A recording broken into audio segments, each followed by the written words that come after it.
All right, wonderful people, welcome back to this wonderful channel where I'll bring you back-to-back update and information. In case it's your first time of joining us on this wonderful channel, kindly go ahead and subscribe, like, comment, share, and also remember to on your notification button so that whenever our news drop, you go be the first. We'll collect them. Information dropping on my table. Ohanezendigbo decries continuous incarceration of Mazi Nnamdi Kanu. This same Ohanezendigbo are the same people that are sabotaging the efforts of releasing Mazi Nnamdi Kanu from the DSS detention. A lot of them has sabotaged the effort, even though facially and physically you see them begging that Mazi Nnamdi Kanu should be free. But behind, some of them don't want him to be free because they know that he is a pain on their butt. Nnamdi Kanu dị ka odudu be na ntanta, gbuo ya egbu, chaa, hapụkwana ya hapụ, chaa. So most of these Ohanezendigbos, especially the Ohanezendigbo in the political arena, in the political space in this country, does not want Mazi Nnamdi Kanu to be released. There's information threading online the other day that the witness that witnessed against Mazi Nnamdi Kanu was not even a DSS man. That the person that witnessed against him was from among the IPOB family. I don't want to call the person's name. That this person was the one who came and witnessed against his brother. He was the one who came and witnessed against his brother. The people who also plotted against Mazi Nnamdi Kanu, that invited him to Kenya to come and give his position on the Biafra struggle, was also some Ndigbo who were paid. When ransom was placed on Mazi Nnamdi Kanu, 100 million naira ransom, they schemed and invited him. On that note, he was arrested. Let's go down to that information. Maka na ndị be anyị si na onye si agbara egbuni ya mmụọ egbuni ya, nyemekwana gịnị, nyejikwana aka ya wee gbuo onwe ya. Apes Igbo Social Cultural Organization Ohanezendigbo on Wednesday sound a note of warning that the continuous incarceration of the leader of the indigenous people of Biafra, IPOB, Mazi Nnamdi Kanu, was the incarceration of Ndigbo. It insisted that it was no longer comfortable that the trial had taken about 10 years since 2015, even with a bail earlier granted to him by a competent court in Nigeria. President Ohanezendigbo, Senator John Azuta Mbata, stated during the 2025 Ohanezendigbo Worldwide Retreat in Enugu on Wednesday that Kanu'S matter, which has taken a toll on Igbo land, could have ended if those behind the trial wanted it to end. He stated that the postponement of the retreat earlier scheduled for May 21 and 22 was due to Kanu'S court case that was to be heard on that day, stressing that the shift in the date was a bold and loud statement about how Ndigbo feel on the matter. Ohanezendigbo was making a point by postponing the retreat to redirect the attention of all Igbo to what is going on in the court on that day. We have had a trial going on for 10 years. What kind of trial is that? What kind of justice is that?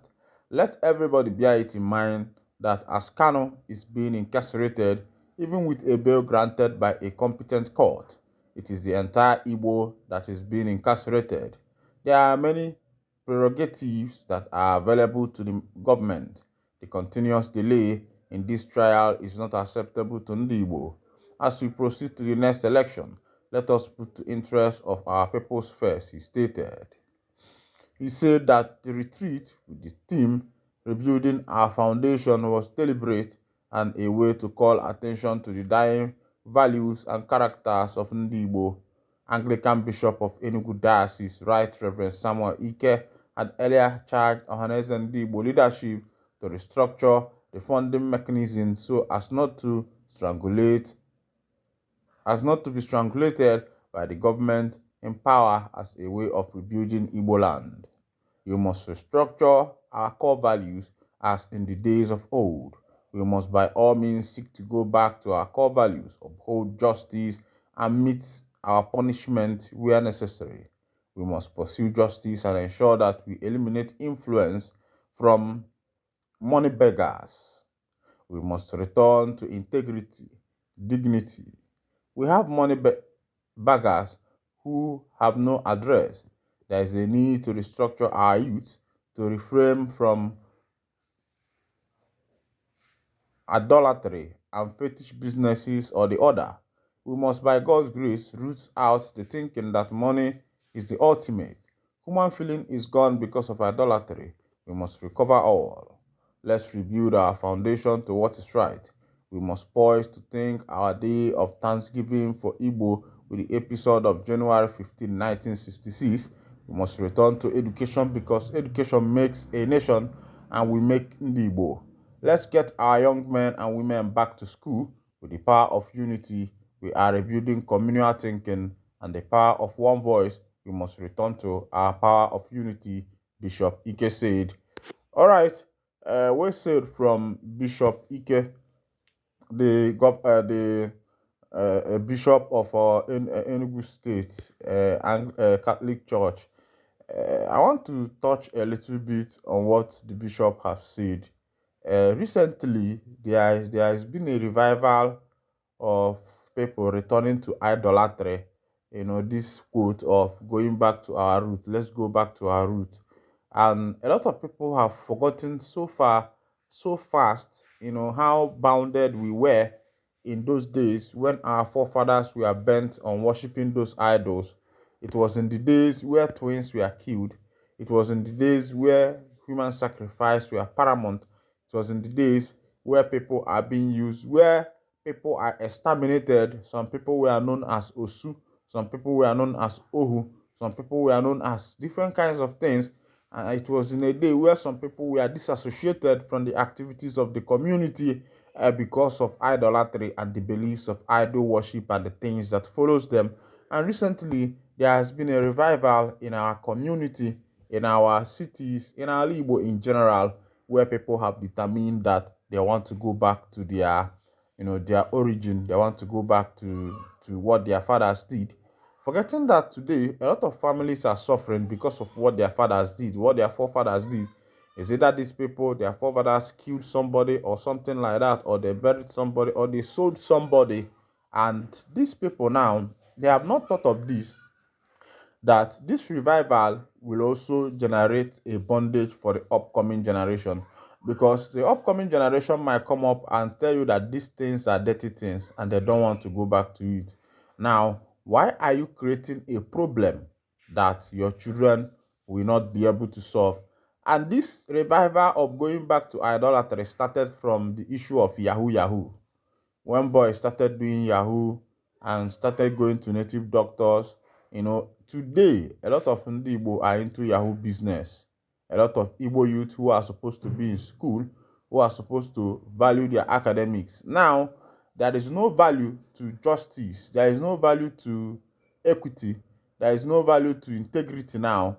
What everybody wants is money.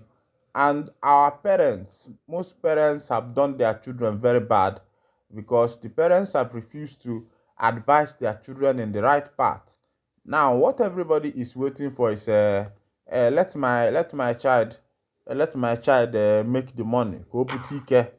Let me enjoy. Everybody wants to enjoy because their son or their daughter butelike, forgetting that that is not the way Ndi Igbo we are known. Before now, Ndi Igbo we are known as disciplined people, educated people, trained people.